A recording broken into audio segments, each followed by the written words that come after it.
اولین موضوع از کجا بدونیم از لحاظ ارتباطی و از لحاظ شبکه سازی وضعیت خوبی داریم؟ رفقا این بحث، این اسلاید خیلی مهمه. ببین آقا چند نفر دارید اگه مثلا بگی 10 15 میلیون 20 میلیون پول به من بده بهت میده به صورت دستی؟ چند نفر رو دارید اگه بهش بگین آقا من پروژه میخوام پروژه بهتون میده؟ چند نفر رو دارین اگه بگین مثلا فلانی بریم سفر باهاتون میاد سفر؟ چند نفر رو دارید که مثلا بگی آقا من میخوام مهاجرت کنم کمک کنم و چیزای این چنینی؟ ببین رفقا اگر کمتر از 5 نفر باشه یعنی وضعیت شبکه سازی شما وضعیت خوبی نیست. حالا بعضی هستن شاید 1 2 تا داشته باشن، بعضی اصلا ندارن. میگه حالت میانگینا، یعنی اینایی که گفتم میانگین باید شما 5 نفر داشته باشین. مثلا 5 نفر داشته باشی بهش زنگ بزنی بگی 10 میلیون واسم بریز، واسط بریزه. اگر مثلا میخوای بری سفر حداقل 5 نفر داشته باشی. اگر بین 5 تا 10 تا داری وضعیت قابل قبولی داری، اگر نه کمتر از 5 تا خوب نیست. اگر هم دیگه مثلا 1 2 تاست واقعا باید یه فکری به حال شبکه سازی و ارتباطاتت کنی، چون مشخص وضعیت خوبی نداری. حالا چیزی که وجود داره اصلا ارتباطات و شبکه سازی چیه آقای همتی؟ بیا بهت بگم. ارتباطات میدونی یعنی چی؟ یعنی من محمد همتی بتونم با هر کسی، با هر وضعیتی، با هر شرایطی، با هر طرز فکری ارتباط برقرار کنم. این بهش میگن ارتباطات. حالا شبکه سازی چیه؟ اگه این ارتباطات رو بیام هدفمندش کنم میشه شبکه سازی. شبکه سازی یک رابطه بلند مدته، معنیدار با منفعت. بلند مدت یعنی چی؟ یعنی آقا 1 2 روزه و 3 روزه نیست. معنی داره یعنی سطحی نیست، یه داستانی داره، یه تعاملی دارین با هم دیگه، با منفعته. تو شبکه سازی، تو ارتباطات اینجوری نیست. تو شبکه سازی منفعت داریم، یعنی هم من یه خیری به طرف مقابلم میرسونم، هم طرف مقابل یه خیری به من میرسونه. این بهش میگن شبکه سازی. بازی تبادل اعتبار، یعنی من پیش اون شخص اعتبار دارم، اگر بهش بگم یه کاری واسم انجام بده انجام میده به خاطر این اعتباری که پیشش دارم. این یعنی شبکه سازی. حالا نگاه کنیم ببینید تو زندگیتون چند تا از این ارتباطات این شکلی دارین. اگر کمه، مثلا اون مدلی که گفتم مثلا بالای 5 تا وضعیت خوبی داری، میانگین هر کدوم از اونا باید 1-5 تا داشته باشی. اگر واقعا کمتر از 5 تا باید یه فکری بکنی دیگه، یعنی احتمالاً اون هنر ارتباط گیری و شبکه سازی رو بلد نیستی که باید تقویتش کنی. خب چرا اینقدر مهمه آقای همتی؟ بیا بهت بگم. آقا هممون دیدیم دیگه، 2 تا نوازنده، یکی کف خیابون، یکی رو بهترین استیجا. الان کسایی که تهران هستن سمت پارک لاله برین، اصلا یه نوازنده هایی میاد من تو کنسرت هم ندیدم اینجوریه. کف پارک لاله داره مثلا نوازندگی میکنه، بعد یه آدم ضعیفتر از اون تو رو بهترین استیجای ایران و جهان داره نوازندگی میکنه. یا بازیگر، یکی تو بهترین کارها و سریالها و فیلمها بازی میکنه، یکی تئاتر بازی میکنه اصلا درآمدی نداره. آقا مثال واسط میزنم، حامد آهنگی، پژمان جمشید، نوید محمدزاده، اینا خودشون متخصصن، شکی درش نیست، ولی تخصص خالی آیا باعث میشه تو اسم در کنی، درآمد خوب داشته باشی؟ رفقا خیلی بعیده. من نوید محمدزاده همشهریمه، خونه خواهرش مثلا همسایه خونه بابام و داداشمه، مثلا من میشناسمشون تا حدی دیگه. نوید محمدزاده با 6-7 تا کارگردان و نویسنده خفن چفته، یعنی ارتباط تنگاتنگ داره. اینا هر فیلمی بسازن معمولا نوید محمدزاده احتمالا یکی از کاراکترهای اون فیلمه. این بهش میگن شبکه سازی. یه ارتباط با منفعت توشه، طولانی مدته، یه ارتباط هستش، عمیقه. یعنی طرف هر فیلم نامی می نویسه نوید محمدزاده رو میاره توش. این بهش میگن شبکه سازی. آقا خودم بیا بهت بگم، من تو 1 سال اخیر بعد از این که برادرم گفت آقا تو اینقدر تخصص کسب کردی به درد خودت میخوره، تو بیا رو ارتباطاتت کار کن. من یه مدت رو ارتباطاتم کار کردم، درآمدم یه چیزی بین 2 تا 2.5 برابر شده. یعنی ببین فکر کن مثلا تو 1 میلیون درآمد داری، الان درآمدت بین 2 تا 2.5 شده، خیلیه. حالا 1 میلیون که چیزی نیست. خب مثلا فکر کن مثال طرف 100 میلیون داره، میشه 200 میلیون دوبل بشه. حالا چیزی که وجود داره اینو من نمیگم، با ارتباطات مؤثر و شبکه‌های ارتباطی قوی احتمال موفقیت شما 85%. 85% خیلی رقم بالایی رفقا. مثلا طرف کارآفرینه میگه احتمال اینکه کسب و کارش به ترکونه مثلا 20 تا 30%.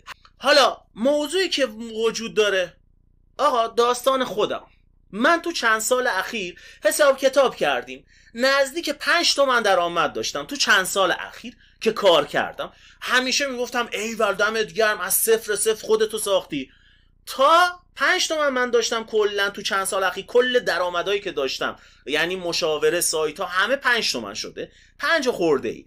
حالا یکی از دوستام اصلا ببین دید منو به شبکه سازی و ارتباطات قشنگ ترکون، یه پروژه گرفته از یه شرکت خفن که وابسته به یه شرکت تو کیش. تو این پروژه بیش از 2 میلیارد درآمد داشته. من کل زندگیم 5 تومن نشده، 5 خورده ای شده. این از یه دونه پروژه اینقدر درآمد داشته. ببین من این همه خودم رو کشتم، ترکوندم، اینقدر شده. اون نصفه کل دار هر چی من در آوردم و تو یه پروژه در آورد. بعد خدا میدونه بچه‌ها مثلا از لحاظ تخصصی شاید 1/10 من باشه، 1/7 من باشه. اصلا اون تخصصایی که من دارم و اون چیزایی که من دارم و اصلا اون نداره. ولی ارتباطات، شبکه‌های عمیق، 2 تومن خیلی زیاده، خیلی زیاده واسه کسی که تخصص آنچنانی نداره. این قدرت شبکه و ارتباطاته. آقا چرا بازم اینو میخوام ذهنیتتون رو آماده کنم. آقا خدا وکیلی 4 تا دوست بیکار و بی فکر داشته باشی ما 5 میشیم.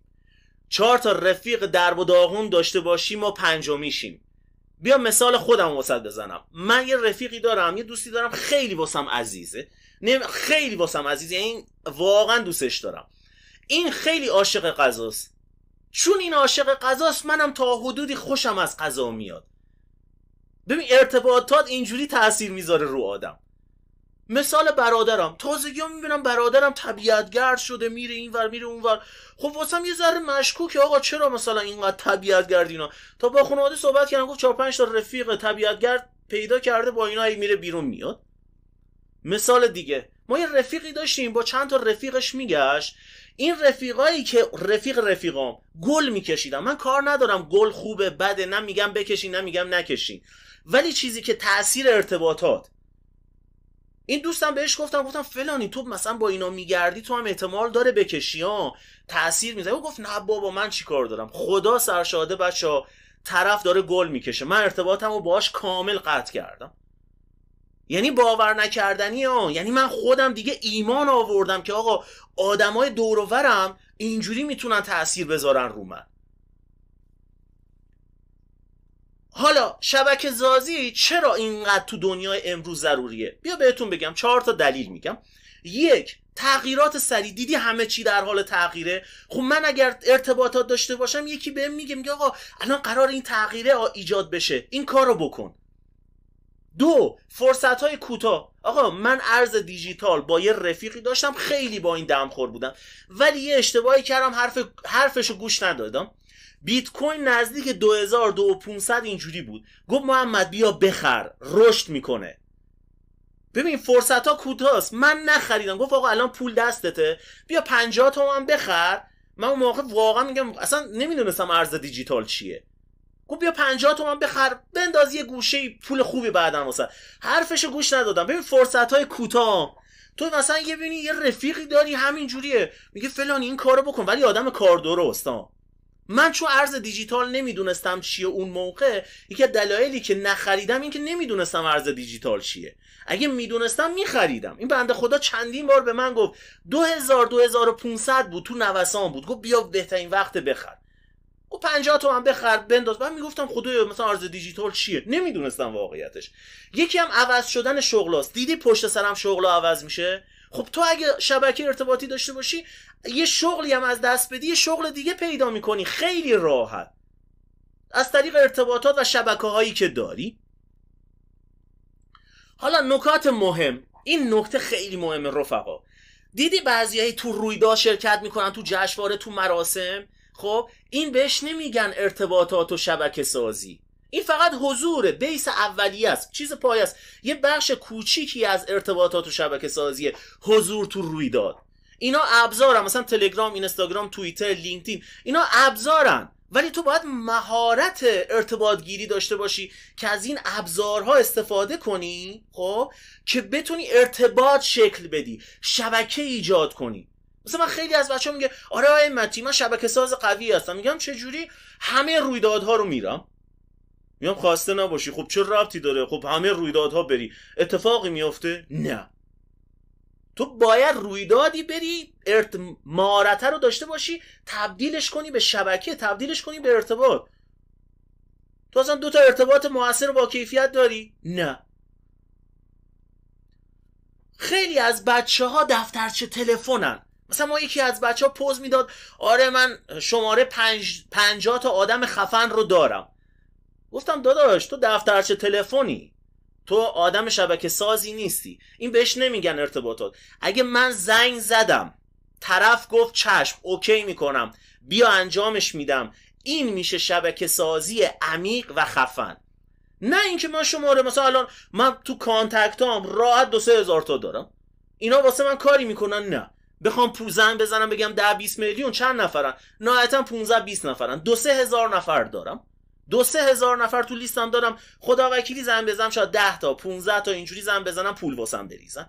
یا مثلا بحث مهاجرت باشه 20 تا 25 نفر دارم که راهنمایی میکنن. ولی خب 2000 نفر که کمکم نمیکنن. شماره تماس داشتن به درد نمیخوره. این که این شماره تماس من تماس گرفتم گفت چشم الان واسط اوکی میکنم، این بهش میگن ارتباطات، این بهش میگن شبکه سازی درست حسابی. یعنی طرف واسط انجامش میده. بعضیا فقط دفترچه تلفنن، واقعیتش فقط شماره الکی دارن. خب آقا ما متوجه شدیم شبکه سازی خوبه، ارتباطات خوبه. خب داداش گلم ما چطوری شبکه بسازیم؟ ببین یه بحث داریم. اولا مهارت ارتباط گیری رو باید بلد باشی، یعنی هنر ارتباط گیری اجتماعی رو بلد باشی. حالا چجوری اینو تبدیل به شبکه کنیم؟ اینکه شخصیت بهتری از خودم بسازم و آدم حسابی باشم. آدم حسابی یعنی چی آقای همتی؟ یا اینکه میگی شخصیت تو بساز. آدم حسابی یعنی چی؟ یعنی دیدی آقا با یکی مثلا ارتباط اولیه رو شکل میدی، پشت سرم همون در ابتدا درخواست میکنه ازت، این من متوجه میشم میگم این آدم حسابی نیست. همون اول آشنا شدی آقا این کار واسه ما میکنی، خب مشخصه تو اصلا هیچ دانشی در مورد شبکه سازی نداری. مورد دوم درخواست های زیاد. مثلا دیدی بعضیا کنه میشن این کارو بکن، این کارو بکن، این کارو بکن. من معمولا میزنم طرفو بلاکش میکنم.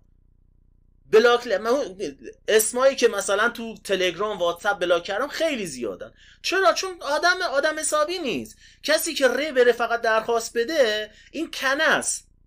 مورد سوم وقتی کارش گیر میکنه فقط میاد سمت شما، اینم آدم حسابی نیست. دیدی بعضیا فقط میان سمتت فقط وقتی که کارشون گیره، وقتی خوشحاله و حسالش خوبه اصلا تو رو آدم حساب نمیکنه. وقتی کارش گیره سلام چطوری داداش خوبی؟ آخ کارم گیره. این آدم حسابی نیست. معمولا با اینجور آدما کسی ارتباط نمیگیره، شبکه عمیق نمیسازه. چهارمین مورد خیری به کسی نمیرسونه. آدم حسابی خیر میرسونه به بقیه. دیدی بعضی اصلا خیرشون هم به خودشون هم نمیرسه، چه برسه به تو. بعضیا بی خیرن کلن. حالا بعضی از درختها میوه ندارن ولی مثلا سایه داره بازم، یا از چوبش میتونی استفاده کنی. بعضیا همونم ندارن. اینا آدم حسابی نیستن. این ببین پس اولی مورد اینه که آقا من آدم حسابی باشم تو شبکه که طرف بگه نه این آقا آدم حسابیه، این خانم آدم حسابیه، من میتونم اون کانکشن رو باهاش ایجاد کنم.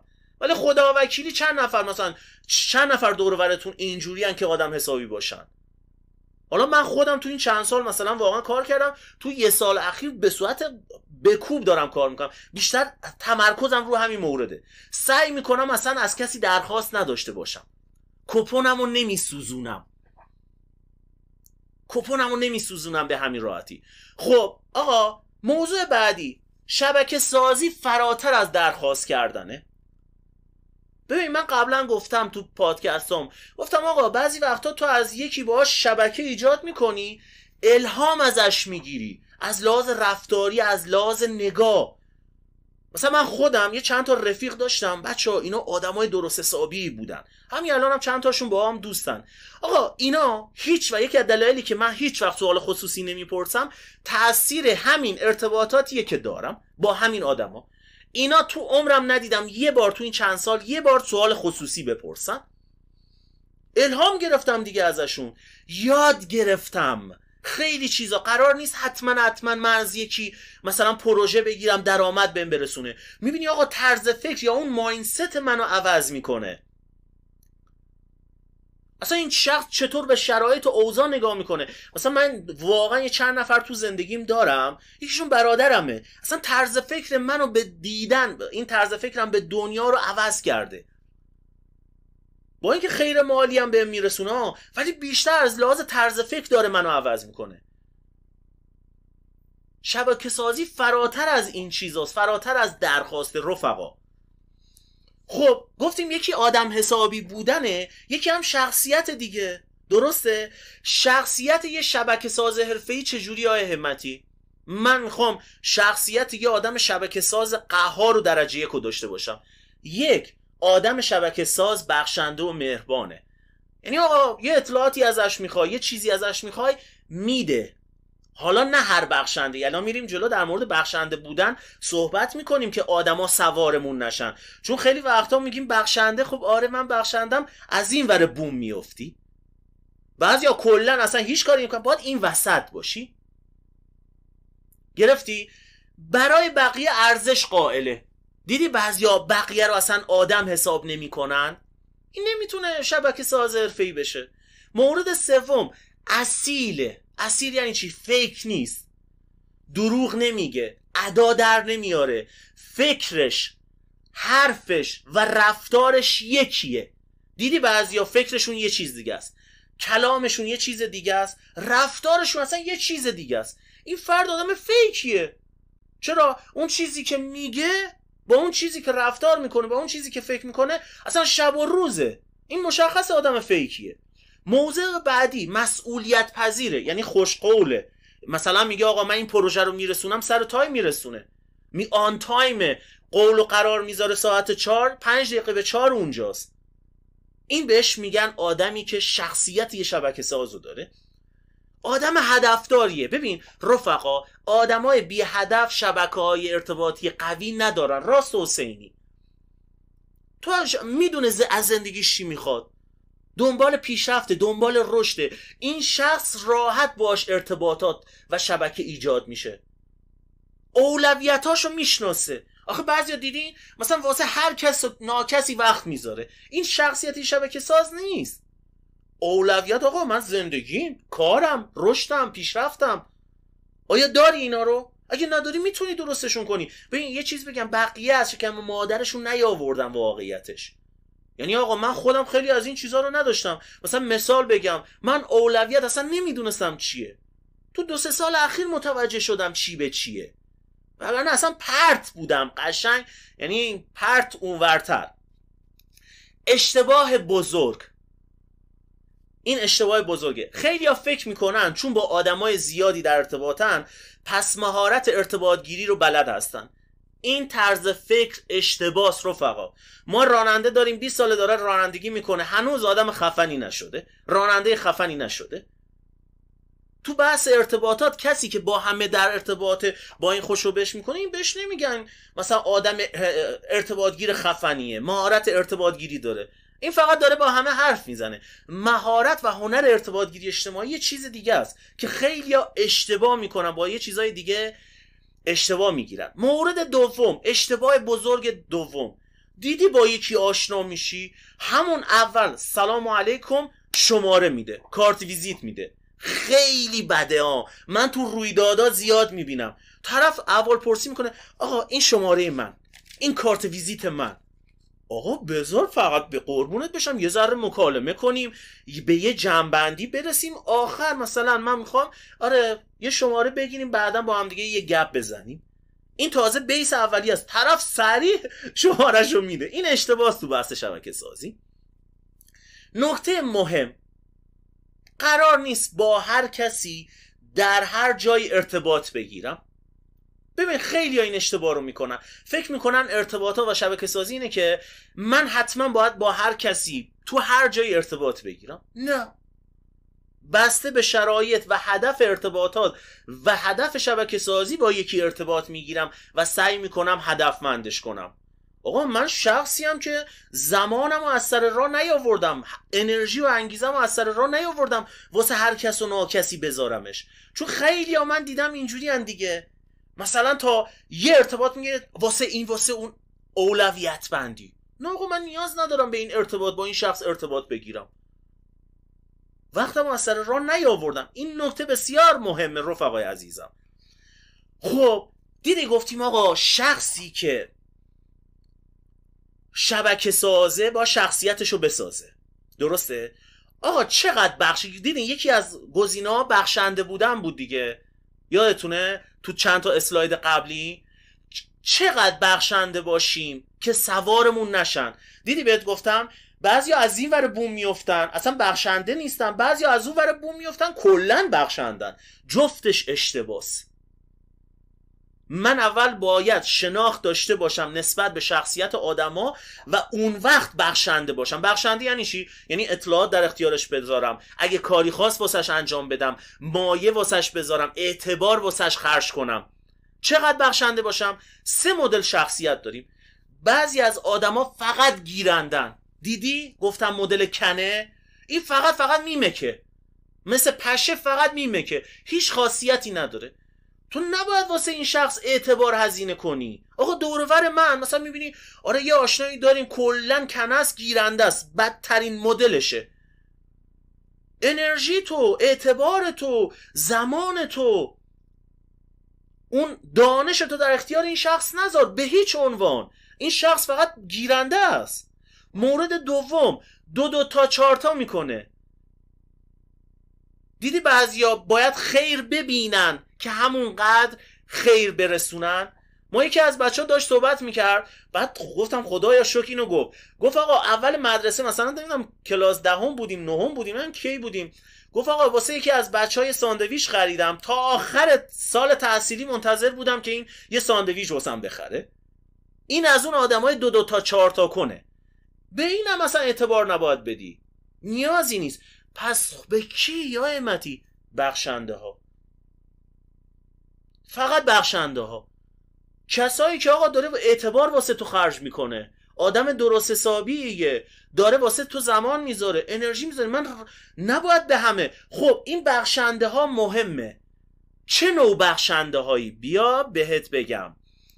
چقدر بخشنده باشیم که سوارمون نشن؟ گفتیم دیگه، گفتیم 3 مدل شخصیت داریم. گفتیم کسی که گیرنده است که اصلا این سمتش نمیریم، هیچ اعتباری براش هزینه نمی کنیم. یه مدل گفتیم 2 تا 4 تا کنه که این اصلا نباید بازم سمتش بری. گفتیم بخشنده ها. ما 2 مدل بخشنده داریم. ما کدوم مدل باشیم های همتی؟ مدل برنده. بخشنده بازنده کیه؟ که آقا این از خیلی از بخشنده ها وضعیتشون خرابه. کسی که بخشنده برنده است وضعیت مالیش خوبه، وضعیت ارتباطیش خوبه، وضعیت شبکه‌ایش خوبه. من باید خودم رو سوق بدم سمت این بخشنده برنده. اونی که بازنده است داره به همه بذل و بخشش میکنه، به همه. این بازنده است. نباید به کسی که فقط گیرنده است بده، نباید به کسی که فقط دنبال 2 تا 4 تاست بده. بعد این مدل بازنده از رو ضعفش داره بخشندگی میکنه، از رو ضعفش داره این کارا رو انجام میده، از رو طلای شخصیتیشه. برنده چجوریه همتی؟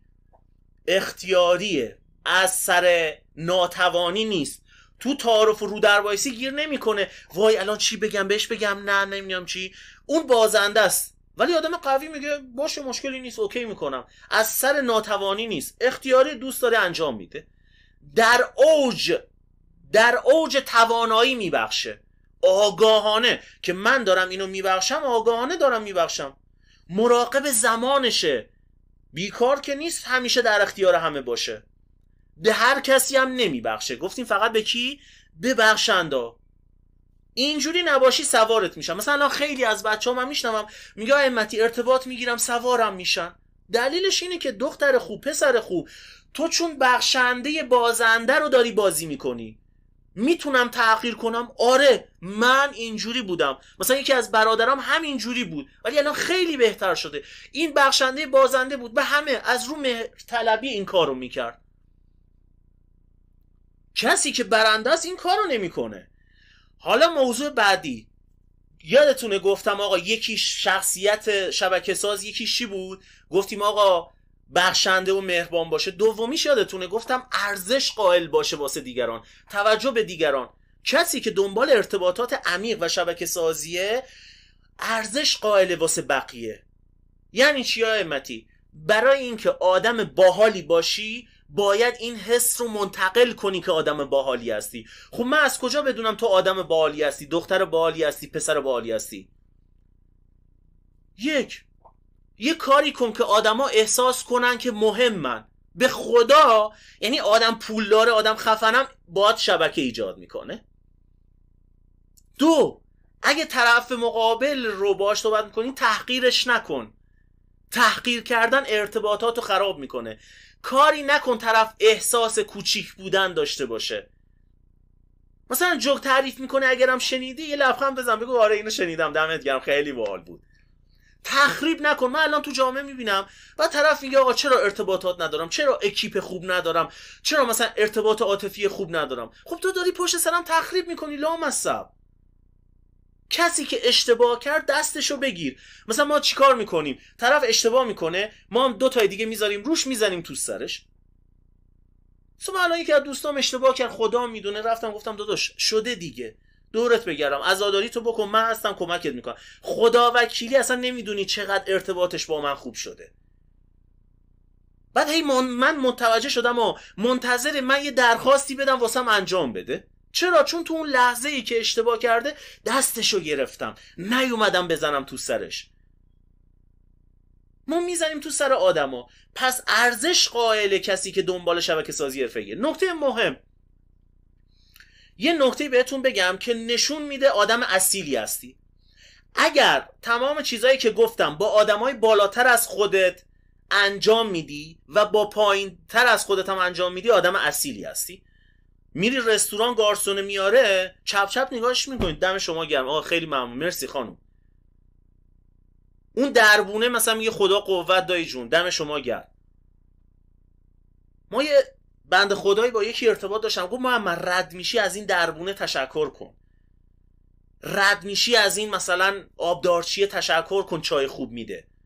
گفتم واسه چی؟ گفت تو حس ارزشمندی بهش میدی کارشو بهتر میبره جلو. همون دربونه مثلا جای پارک نداری، میگه ائمتی بیا من مثلا جای پارک بهت میدم.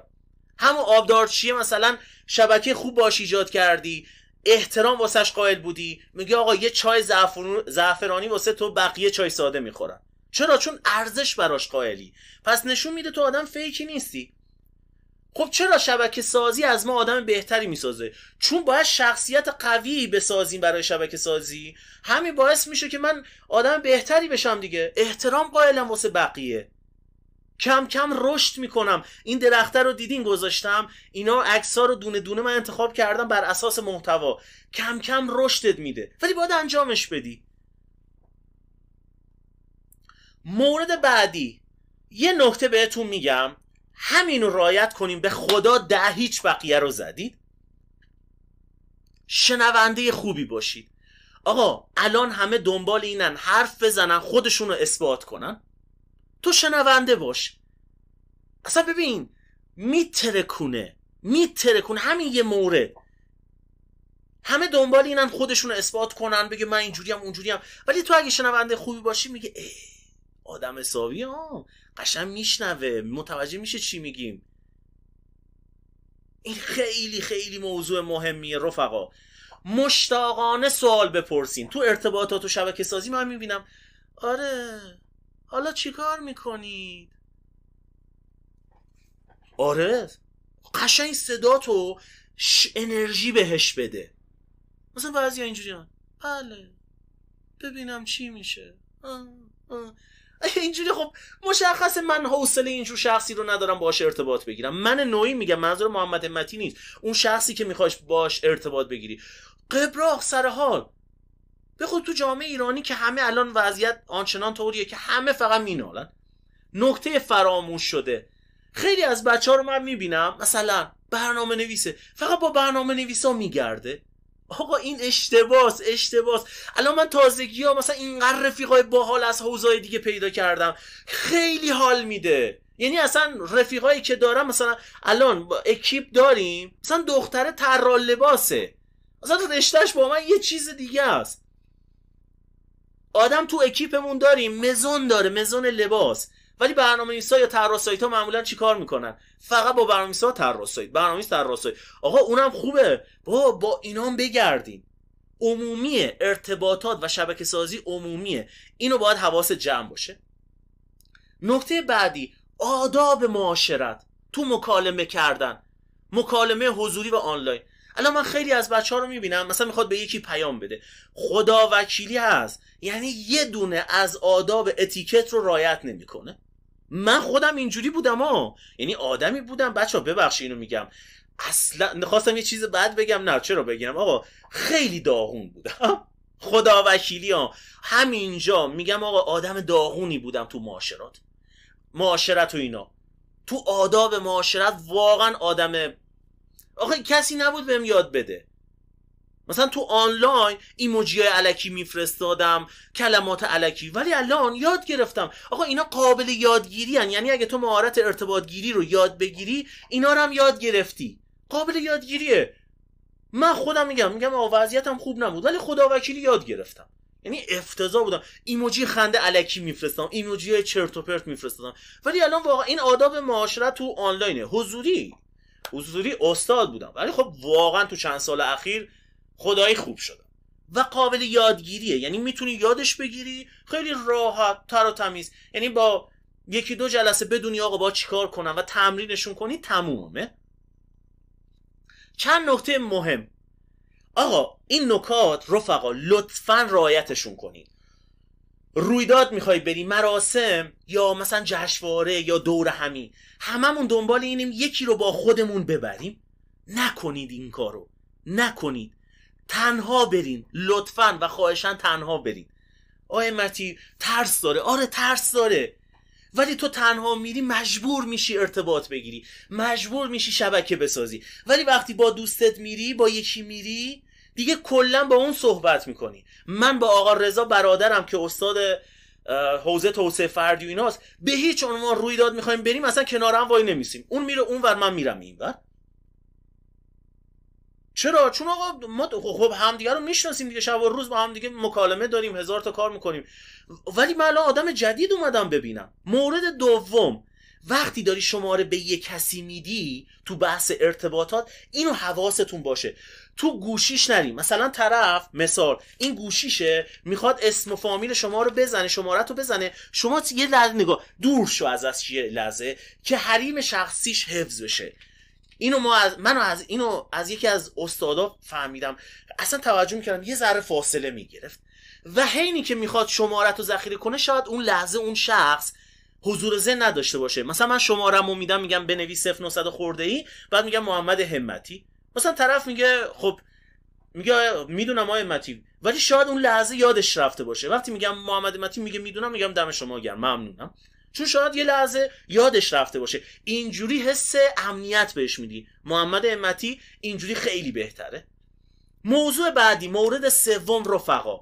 آقا من با یکی رفتم تو یه جمعی، اگه اون جمع کسی منو نمیشناسه، اگر اون شخصی که باش رفتی همه رو میشناسه، ازش درخواست کن. مثلا با محمد همتی رفتی رویداد، همه رو میشناسه، بگو همتی اگه امکان داره محمد منو به بقیه معرفی کن. درخواست بدین، درخواست زشت نیست به خدا. من خودم بارها اتفاق افتاده، من خودم این کارو میکنم، اصلا طرفم ازم نخواد، ولی خیلی وقتا خیلی از آدما اینو نمیدونن. بگو آقا رفتیم اونجا، منو معرفی کن به بقیه. ببین اینقدر رفیق پیدا میکنی، اینقدر میتونی شبکه ایجاد کنی با همین یه حرکت. بگو آقا منو معرفی کن. اونجا دیگه مهارت ارتباط گیری خودته که بتونی چقدر ارتباط بگیری. موضوع بعدی یه تکنیک جذاب.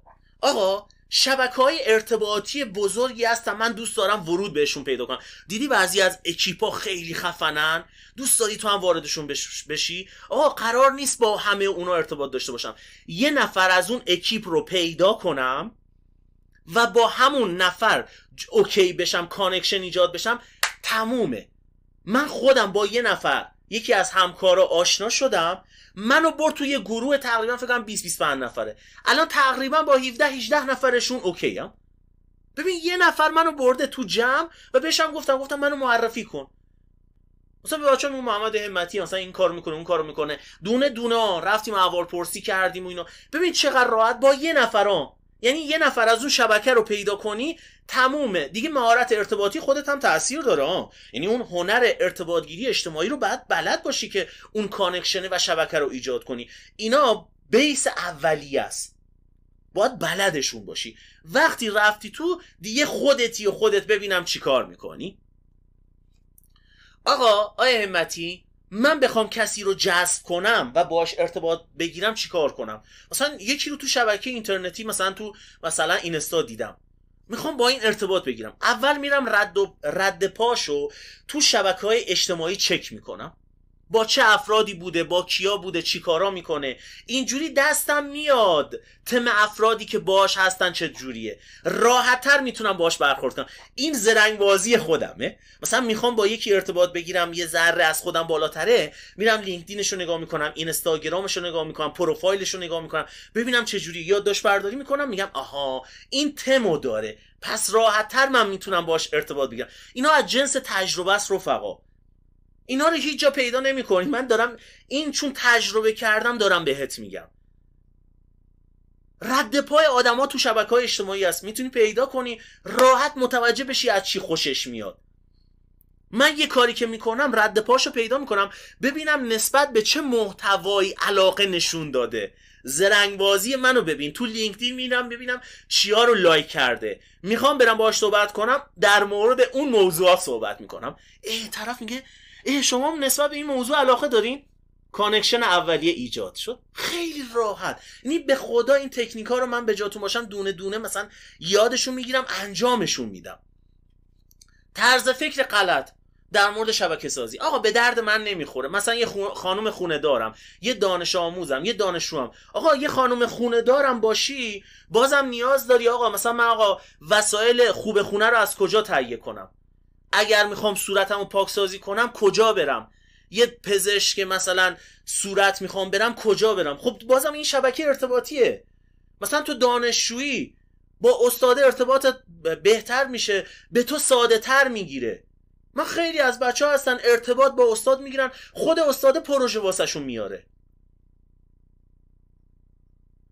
این دوم. موضوع بعدی این که من خیلی میبینم یا حق بقیه ضایع، پارتی بازیه. ببین رفقا پارتی بازی یعنی چی؟ یعنی اینکه آقا مثلا من رفتم تو صف نونوایی بدون اینکه صف وایسم نون بگیرم، این پارتی بازیه. این اصلا من کلا با بیس موضوع مشکل دارم.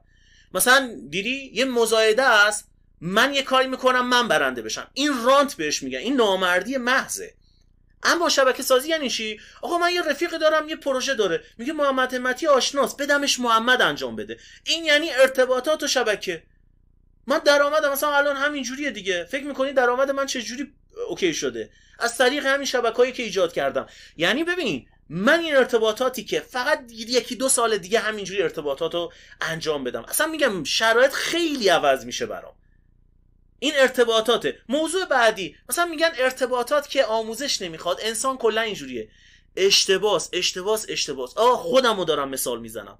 منی که اینجا نشستم دارم بلبلی واسه تو حرف میزنم، آقا خودم گند زدم خیلی از چیزا. به خدا آموزش ببینی، مثلا چند ساعت آموزش خوب ببینی، درک کنی، یادش بگیری، تمرین کنی، چندین برابر حالت اون کسی که به صورت ناخودآگاه این کارا رو انجام میده. مثلا دیدی بعضی ارتباطیشون خوبه، این از محیط بهش القا شده.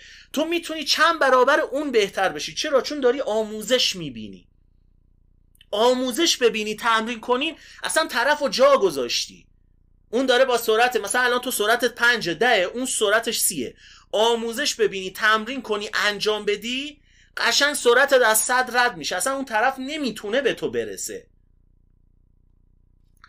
خب آقا یه چیزی که هستش حواستون باشه رفقا، شبکه سازی هوش هیجانی میخواد، EQ. ما یه IQ داریم ضریب هوشی، یه EQ داریم هوش هیجانی، جزء الزامات شبکه سازیه.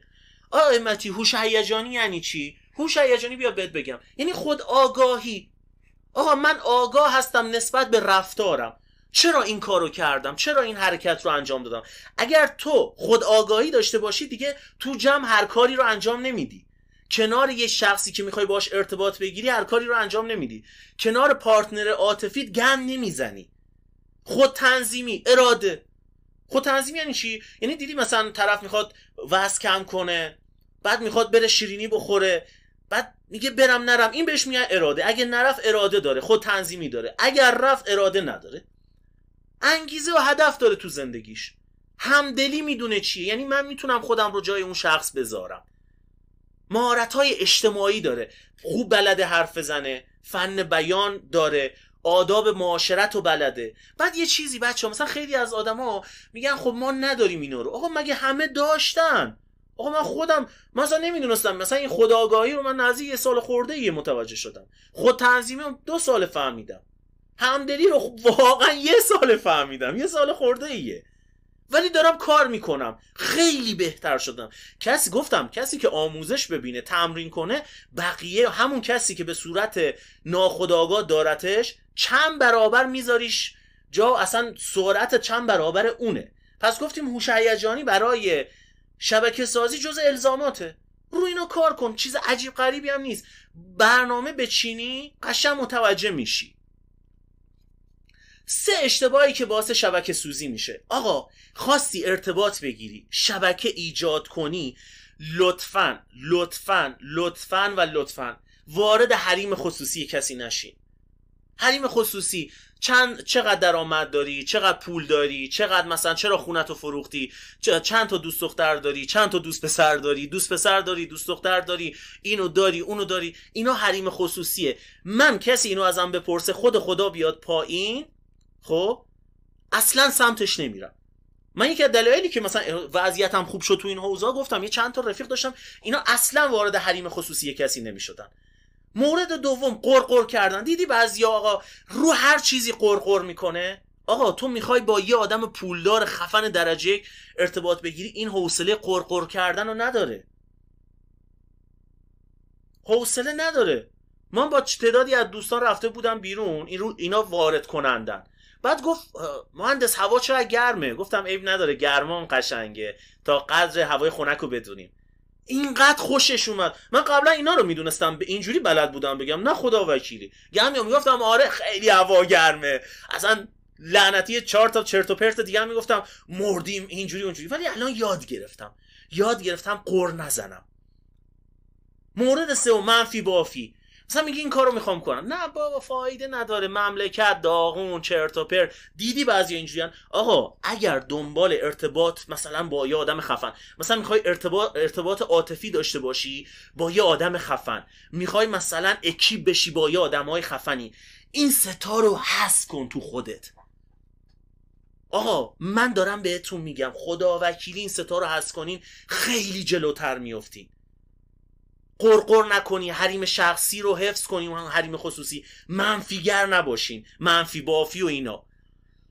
شبکه سازی ائمتی وقت میگیره. باید ما الان خب ائمتی من باید اینا رو یاد بگیرم، بعد در کنارش مثلا دوره بگذرونم، مهارت ارتباط گیری مو قوی کنم. خب وقت میگیره، من باید وقت بذارم. ولی یه چیزی بهت بگم، من این همه وقت گذاشتم، کلا 5 تومن در آوردم، دوستم ارتباطات داره، نصف کل درآمد منو تو این چند سالا تو 2-3 ماه، به خدا فکر کنم 4 ماه بوده، تو 4 ماه 2 تومن 2 میلیارد درآمد داشته، اونم با میزان تخصص پایین. خب لامصب تو میبینی آقا 4 تا ارتباط خوب میگیری، خب پول کلشو در میاره. مثلا خیلی ذهنیتشون اینه، میگه وقت میگیره با مهارت کسب کنم.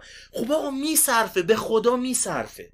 آقا مثلا تو میخوای یه شریک عاطفی خوب بگیری، خب حالت عادی من هی باید بگردم، ولی اگر تو مهارت اون ارتباطی تو قوی کنی، هنر ارتباط گیری رو بلد باشی، وقت بذاری، یه شریک عاطفی خوب میگیری. ولی تو فکر کن چند سال همینجوری میگذره، ولی خب آقا چند ماه وقت میذاری ارتباط، مثلا میری توی یه اکیپی، فکر میکنی آقا مثلا ارتباطات عاطفی، ارتباطات این چجوری شه؟ توی یه اکیپی میری با 2 نفر رفت آمد میکنی، خوشت میاد، ارتباط شکل میگیره دیگه، پس وقت میگیره. ولی خب حالت عادی هم که اتفاقی نمیفته. پس این نکته بسیار مهمه. موضوع بعدی ائمتی، شبکه سازی و ارتباطات سخت خداوکیلی. چه کنیم؟ آقا قبول دارم سخته. ببین رفقا، من الان تو این منطقه امن خودم، تو منطقه امنم. این تصویر رو ببینی، از عمد آوردمش.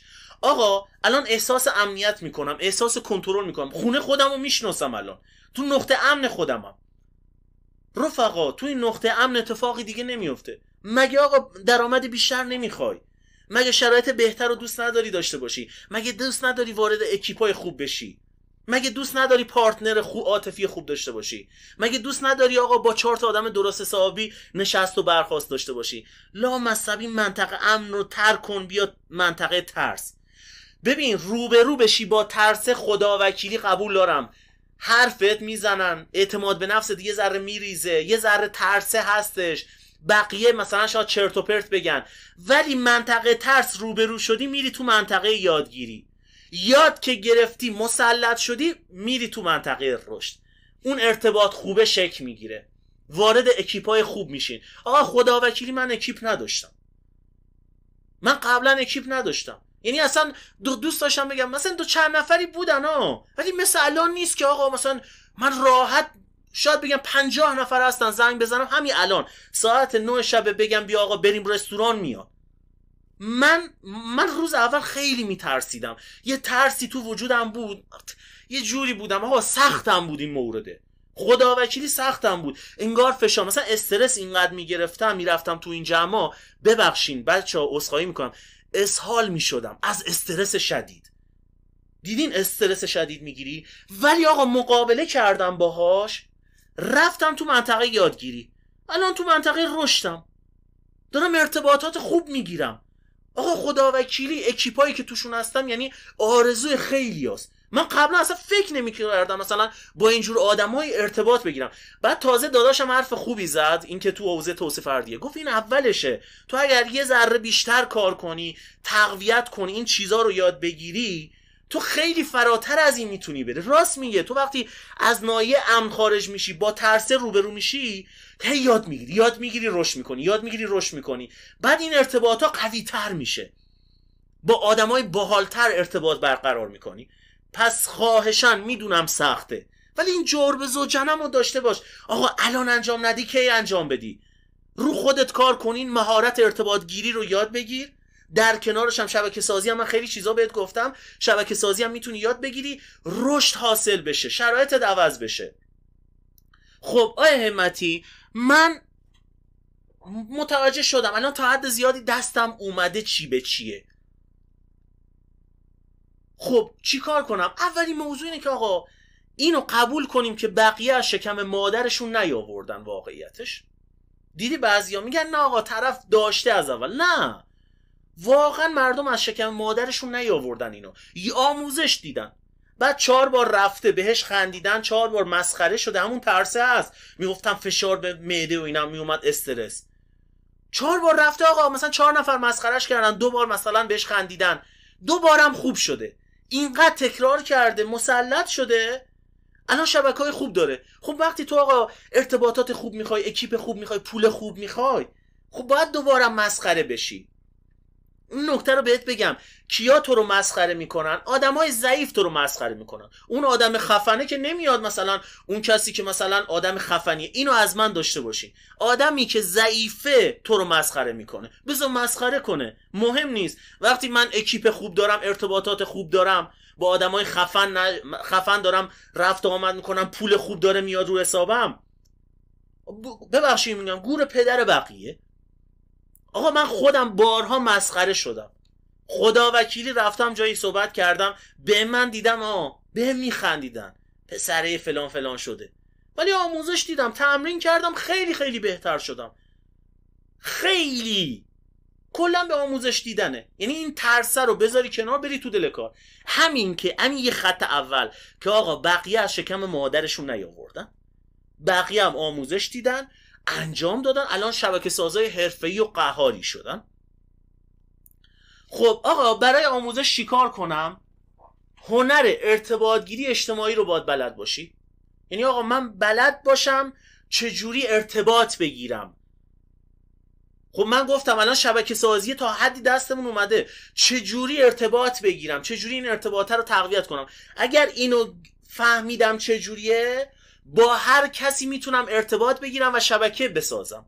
ولی باید آموزشش بگیرم. هنر ارتباطگیری اجتماعی.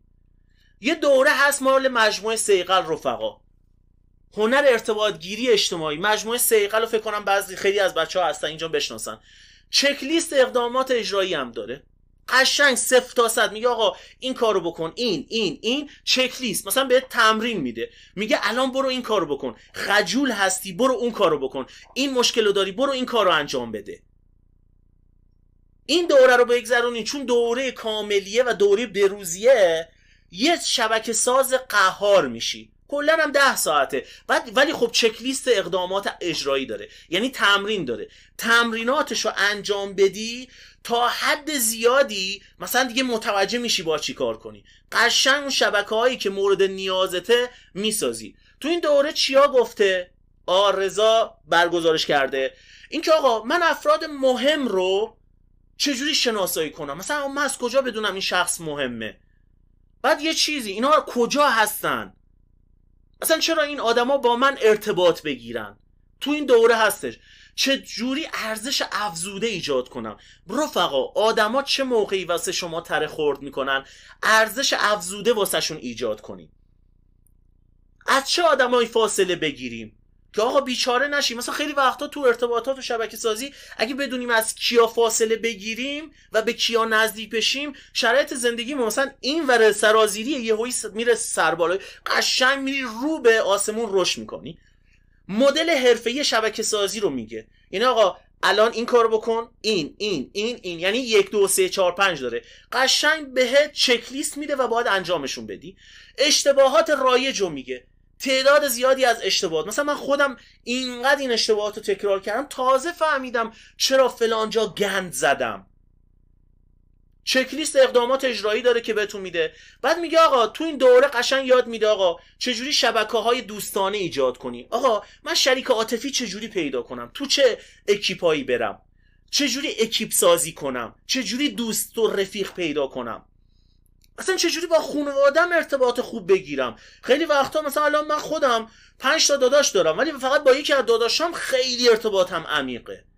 این از به خاطر ارتباطات شبکه سازیه. مثلا من چجوری با خانواده‌ام ارتباط عمیق و خوبی داشته باشم که منافع خانواده در اختیار من باشه، منافع من منافع خانواده باشه.